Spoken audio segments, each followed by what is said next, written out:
有腦啊！係咪先？係咪應大家都咁樣貼住咁講嘢先？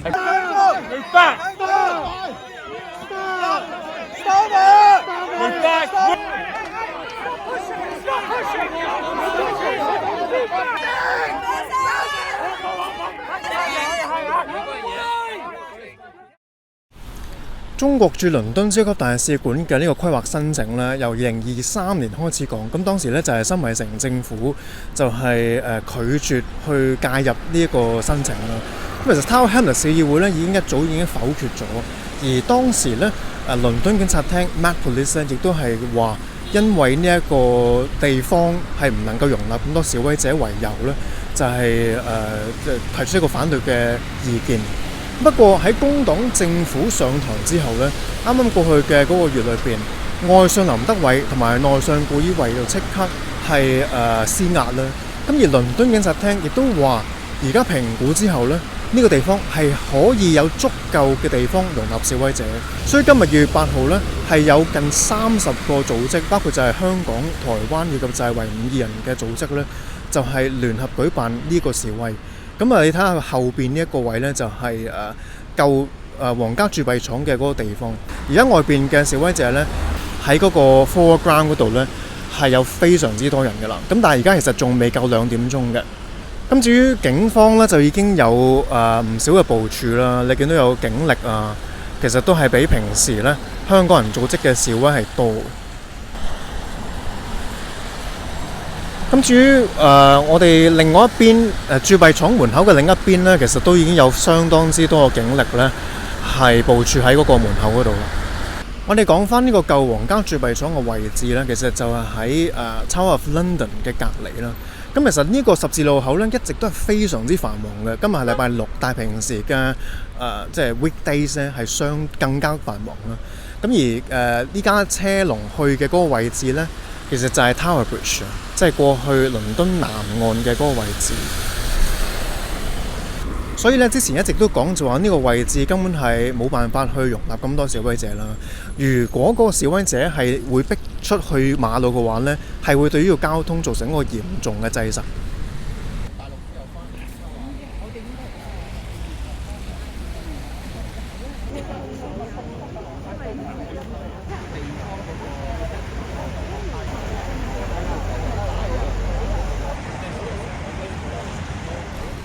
因為好擔心中國政府喺度起一個領事館，佢俾我哋帶嚟更大嘅恐懼啊！因為佢有境外執法呢個好嚴重嘅問題咯，令到我哋覺得嚟咗英國都唔安全啦，好失望啦！覺得工黨係冇了解到嗰個底蘊啦，隨便去出賣，用呢個政治本錢嚟到出賣自由啊！我哋嘅安全啊，我覺得係一個好大問題啦，對佢好失望啊！曼城有3架大巴啊嘛，我哋啱啱到埗，跟住6點鐘踩翻落去曼城。你睇下大家啲裝束同埋大家嗰個戰意啊嚇，好似回翻5年前，絕對係唔止對香港人嘅威脅，係對全英國人、全世界嘅人嘅一個威脅。絕對唔可以信任咯，呢一個擴建嘅領事館計劃。呢個其實係一個好大嘅擔憂嚟嘅。即係如果佢已經台底交易咗呢，就算今日有1萬人、10萬人，都係一個未知數對佢嗰個決定。咁我反而希望今日呢，唔係淨係香港人出現咯。即係當然越多香港人越好啦嚇，但係我希望係多啲 local 本地嘅人，或者係唔同種族嘅人都一齊出嚟。我哋係包巴士入嚟嘅，咁啊每個人自己俾錢咁咯。咁係啲香港人組織咁樣話有車搭，咁啊唔使我哋自己揸車嚟咯。初我哋係諗住自己揸車嚟到溫布頓嗰邊泊低架車，然後先過嚟嘅。好塞車，應該係呢度附近範圍都封晒，所以呢，我哋塞過嚟嗰陣時呢，係直咗停咗唔喐。咁我哋行咗大概係15分鐘到啦，至20分鐘過到嚟呢邊咯。所以其實如果個大使館喺呢度，又有好多人示威，咁好似唔係好 work 喎。係啊，應該唔得嘅。曼城嗰邊應該好似仲有啲車塞緊，仲未到，係咯。我哋想話俾佢哋聽，即係我哋香港人好團結啦，我哋都唔贊成起呢個超級大使館嘅，係啦，即係其實係即係香港人嘅意願咯，呢個都係啊，即係我哋覺得即係唔想佢嘅手好似張圖咁伸到咁長啊，係啊，即係失望嘅，因為你睇到一路喺度轉緊態咯，係啦，即係由之前保守黨到而家工黨嗰個，即係好似而家路喺度即係 peace 緊 China 咁樣咯，所以特登走出嚟嘅，係啊。你哋喺邊度過嚟啊？我哋喺 Chesterfield 過嚟。咁好遠。係啊。有啲仲遠，有啲仲再遠啲都有。我係 Liz 過嚟係。自己揸車落嚟。揸車落嚟。都好耐下。幾個鐘頭咯，必須要出席嘅呢啲活動。係平時都係喺各區啊，曼城啊、列斯啊、Glasgow 咁樣，但係集會喺一次過，我哋叫吹大雞喺倫敦，其實都即係第一個咧，應該都係。香港已經冇咗呢個自由㗎啦喎，我哋嚟到呢度有呢個自由，點解唔繼續咧？係咪嚟到呢度就係要繼續享受呢個自由嘛？唔通好似香港咁樣喺國安法之下冇晒自由，講句示威咁講句反對都唔得咩？唔應該係咁噶嘛？咁梗係反對佢呢個大使館啦，係咪？佢哋嘅大使館咧，佢會有呢個國安部喺入邊噶嘛，可能會再 monitor 喺香港喺英國嘅香港人噶嘛，會對我哋嘅言論自由啊係會受影響噶嘛，梗係要反對啦呢個。中共一日不倒就會一定會發生呢樣嘢，所以我哋一定要同佢鬥長命，有機會就出嚟反對咯。希望中共快啲倒。民選政府嚟講咧，佢每做個判斷，咁佢都有自己嘅考量啦，係咪先？但係民選係因為佢民選政府，我哋仍然可以透過民間嘅社會嘅聲音去表達俾佢聽啊嘛。咁我而家今日咪出嚟話俾佢聽咯，咪唔得喎，你唔好轉態喎。佢正如早兩日啲人講保守黨嘅問題，雖然佢係在野黨咁，但係我哋都可以透過我哋嘅聲音去同佢講啊嘛。係啊，所以民主嘅好處就喺呢度咯。我一定要反對大使館啦，係咪？因為其實對國家安全好有威脅，同埋對中國人都好有威脅，對所有嘅民族啊，我即係維吾爾啦、西藏啦嗰啲少數民族都好有威脅咯。因為我都唔知佢會做咩嘢裏邊，係咪？哇！佢做乜需要咁大個地方？佢都大使館裏邊好似得幾廿個職員嘅啫嘛，係咪？唔需要咁大嘅地方做咁多 office。我諗佢係做啲高級國安嘅嘢。我哋每次有活動都出嚟嘅，要支持香港人。要支持。其實我哋都好唔中意共產黨，因為共產黨一日唔改革咧，中國都冇希望。係啊，我真係住喺 Tower Hamlet 㗎，我好愛呢個 Tower Hamlet。係，其實呢個 council 係一直反對㗎。Apparently 佢好似令到嗰啲令到個警察都 step down 咗咯。而家個警察係 approve 啊嘛，係咯。咁我要話俾佢知，其實呢度真係唔夠位抗議咯，同埋會經常會有抗議㗎啦。咁即係對呢個區對呢個 council 咧，你知道呢度遊客區嚟㗎嘛，其實唔 OK 咯。企後啲企疏啲，企後啲企疏啲。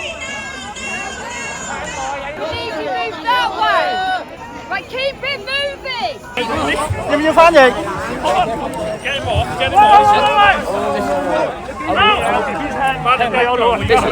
係咪要大家都咁樣貼住咁近講嘢先 Okay, listen. If you carry on inciting people to stand further away and stand in the road, you must stop. You are listen. Okay, 即係我而家話俾你聽，喺 Mansell Street 嗰度企示威係冇問題。我而家not here. Now. Okay. Guys, you need to stand back.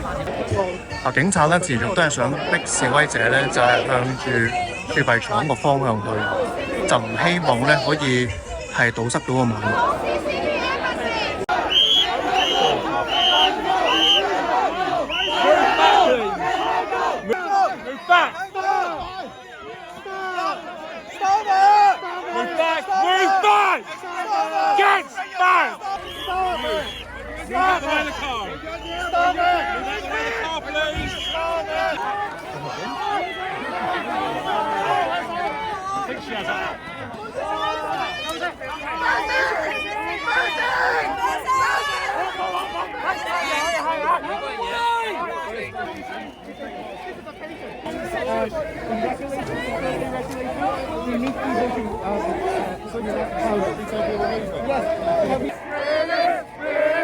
Yes.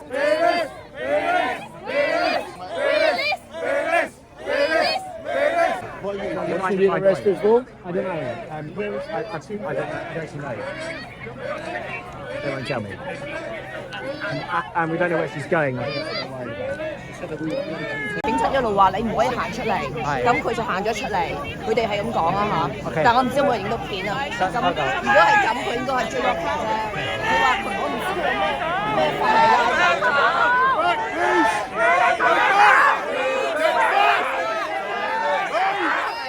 Move back! Fearless!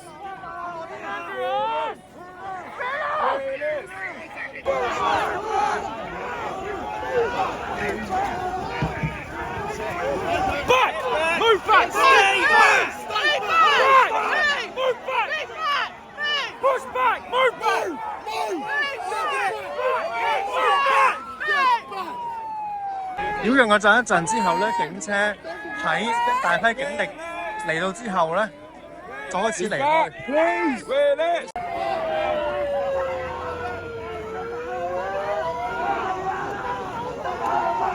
示威咧去咗一半嘅時候咧，咁啊突然間係一個非常之混亂嘅情況發生，就係有一位女子就係被警方係帶上警車，咁而家咧已經被帶走㗎啦。咁不過咧就據現場消息咧就話係牽涉到 Section 14，就係阻路，然後咧就被帶上警車啦。咁但同時間混亂就係在於喺隔離咧係有一位女子係倒地嘅。而家咧大約係示威開始咗大約1個半鐘左右啦。咁啊警方而家就已經係再次喺呢個位設立咗個防線。咁啊而家亦都係相對平靜一啲啦。咁至於警車離開之後咧，示威者亦都係褪翻過嚟鑄幣廠呢一邊。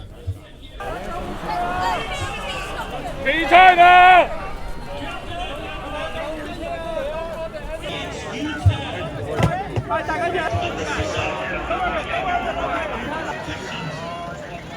頭先倒地嘅嗰個示威者咧，而家係終於都有救護車嘅服務嚟到。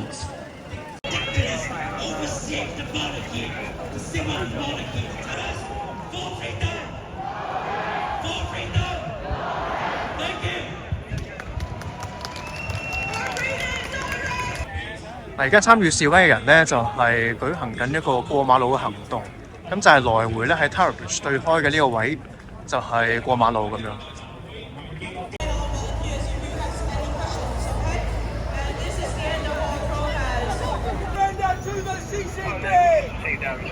我哋見到呢度對開後邊咧就係 Tower Bridge 啦，咁啊，倫敦警察廳 Metropolitan Police 咧之前就突然間轉變咗嗰個立場。就話其實呢個位係可以容納到好多示威者，咁但係我哋見到就係而家後邊 Tower Bridge 嘅交通情況，大家都見到係幾咁擠塞嘅。咁而示威者而家仍然喺呢個十字路口嗰度，咁所以呢，其實持續呢個位都係一個混亂嘅狀態啦。即係而家後邊 Tower Bridge 嘅交通呢，淨係擠塞到一個好長嘅位置，好長嘅龍啦。咁所以係咪一個 sensible 嘅位置呢？係嘛？大家都應該有目共睹啦嚇。多少有一番希望，起碼見到咁多人出嚟係啦，因為就算今日 even 落雨都好，都見到咁多人咯，比較感動嘅呢樣嘢。因為即係其實我都冇話呢度 even 我自己，我係列斯嗰邊嘅，咁我都 feel 到其實每年出嚟相對嘅人真係少咗嘅。自從係國安法，尤其國安法之後，你睇到平時有啲人係出嚟嘅，但係到第2年真係冇嚟喎，越嚟越少喎咁樣。即係個心係有少少灰嘅，但係今日見到咁多人咧，係有啲鼓舞嘅係。我之前都係喺列斯，我冇乜點落過嚟啊。同啲同事講笑咁講，我咁大個仔第一次落倫敦都係出去示威嘅，即係奶㗎，但係希望唔好奶得咁肉酸啦。個個都話之前其實睇翻個 history， 其實佢而家隊入去份圖則好似係冇改動過嘅情況之下，一式一樣咁隊翻落去咁樣，即係你內信同外信去完翻嚟。跟住就奶得咁肉酸咁，好似係啦，即係可能唔係就我哋啊 ，even 啲 local 啲人都有啲反對嘅聲音，都有啲不滿啊，對係啦。佢話唔係，仲需要保守黨。even 我同啲 local 傾，佢都話，唉，其實而家邊個上去都一樣啊，佢哋咁講。可能需要啲革新啲，或者可能試下改革黨上去 reform 啊，可能試一試我啲零星希望咁咯。多少其實望翻都係有啲緊張啊！我又見到好多文宣咧，佢又話有好多閉路電視啊，要留意啊，即係有翻少少以前香港高峰嘅時期嘅感覺嘅。so far 我自己都琴晚都11點瞓，3點鐘我醒咗。咁都係嗰句，唔做咩都冇，做咗起碼試咗得唔得係一回事。但係起碼有個形態俾佢睇到，其實我哋係即係着緊呢件事嘅。I'm here to stand against the opening of a mega embassy. I do not think it should happen. I do not think we have any trust in the Chinese government to protect freedom. I'm concerned that they will use it as additional surveillance for many activists who have moved to the UK to make it their home. I do a little bit of work with the Reading Hong Kongers, and I know that they are passionate about the security issues that their friends and family have faced and why they've come to the UK. I wonder if they've always been pro-China, really. I don't know if it has changed much. Perhaps it's more obvious these days. Maybe since Brexit we're looking for other trade partners. Do you believe that this kind of, the plan could be scrapped because of the protest? I'm unsure, but I think it's absolutely worth making a stand. And I think we always hope for better, and we protest and we make a stand. It'll be interesting to see, because my understanding is that it's been taken out of the local government's hands about making a decision, and it's been put in central government. It's always worth expressing your opinions. Peaceful protest like this sends lots of messages. I'm shocked. As an English person, I'm very shocked that the UK government has actually committed treason by inviting the CCP to have a giant embassy, because I think everybody knows that it will be a giant CCP police station in this country. Speaking as an Englishman, that is completely wrong.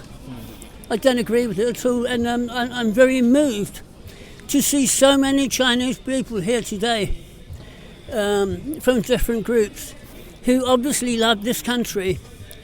One thing that occurred to me was, why didn't I see many English people as well? What are they doing? Are they asleep or something? Don't they care about their country? And so many wonderful Chinese people who are trying to protect us from the evil Chinese Communist Party. I think that people generally in this world are asleep. I think in this modern age, people don't think anymore. But I believe that in many countries today, people just don't care.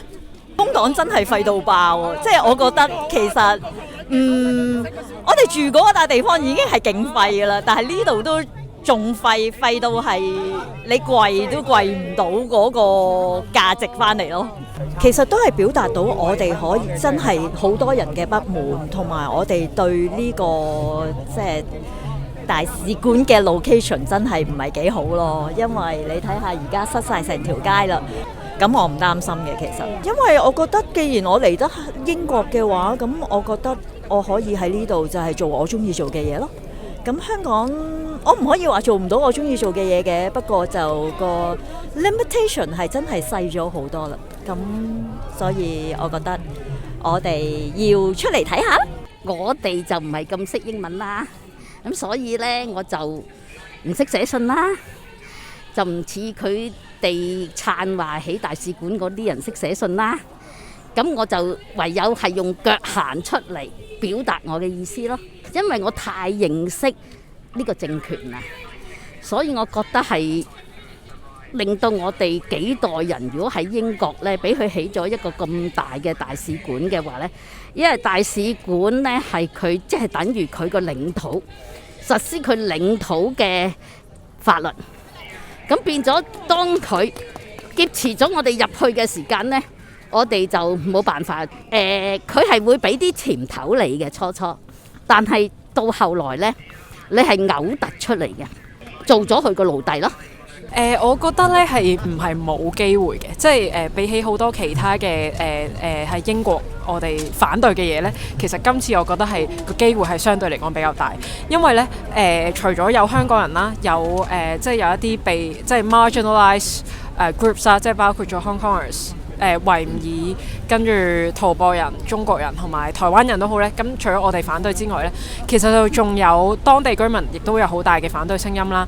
咁同時地咧，其實喺國會入邊咧，我哋得到嘅支持咧，係除咗平時會支持香港人議題嘅 MP 之外啦，或者係會關注中國議題嘅 MP 之外啦，其實其他嘅 MP 咧，其實佢哋都係有即係有關注同埋有反對呢一個計劃咁樣。咁所以我諗就係即係呢個係 go beyond 咗一個 China policy 嘅已經。the government now is under a lot of pressure because we know that the residents of Tower Hamlets have been campaigning against this for a long time. Tower Hamlets Council unanimously voted against it twice. The intelligence agencies, the Met Police, although they've changed their position recently, but originally the Met Police advised against it.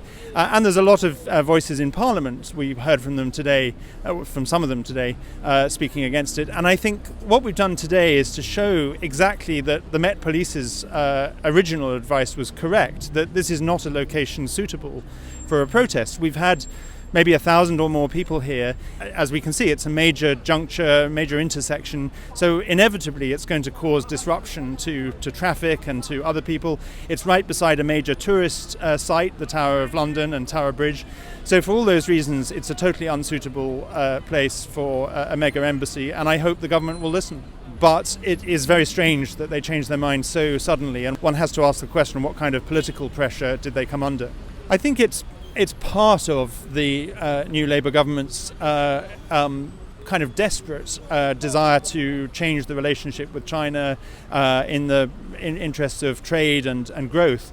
And I don't think it's any coincidence that the government's position on the question of the embassy came about after Keir Starmer met Xi Jinping, and then David Lammy and Rachel Reeves both visited Beijing. Rachel Reeves came back from Beijing with £600 million worth of trade over 5 years, which is sounds like a large sum of money to you and me, but in reality that's a tiny sum of money, and it's not worth selling out our values and our security for any price, but certainly not for as cheap a price as that.